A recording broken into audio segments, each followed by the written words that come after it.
আসসালামু আলাইকুম guys. Fresh আচার ঘর আপনাদের জন্য নিয়ে এলো একেবারে ফ্রেশ টাটকা ও সুস্বাদু আচার। আর হ্যাঁ, আপনাদের এর সাথে একটা সুখবরও জানিয়ে দিই যে ফ্রি ফ্রি ফ্রি আমাদের পেজে আচারের ডেলিভারি একদম ফ্রি।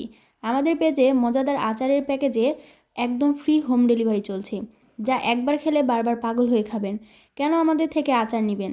কারণ আমরা আমাদের আচার 100% হাতে তৈরি প্রিমিয়াম মানের পণ্য দিয়ে প্রস্তুত করি। সংরক্ষণের কোনো ঝামেলা নেই, ফ্রিজে রাখলেই সপ্তাহের পর সপ্তাহ টাটকা থাকবে। কোনো প্রিজারভেটিভ নয়, কোনো ক্ষতিকর রাসায়নিক পদার্থ নয়, রান্নার ঝামেলা ছাড়াই মুহূর্তে তৈরি সুস্বাদু খাবার, যা পোলাও, বিরিয়ানি, সাদা ভাত, খিচুড়ি, রুটি ও ঝালমুড়ি ইত্যাদির সাথে খাওয়ার উপযোগী। বিশেষ করে গর্ভবতী মেয়েদের মুখে রুচি ফিরিয়ে আনে। ব্যাচেলরদের জন্য একদম সহজ সমাধান। গরম ভাত আর 1 চামচ আচার মানেই সম্পূর্ণ খাবার। শীতের সকালে আর কষ্ট করে রান্না নয়, ডেলিভারি চার্জ সম্পূর্ণ ফ্রি। অর্ডার করতে ইনবক্স করুন এখনই। সীমিত স্টক, তাই আগে আসলে আগে পাবেন।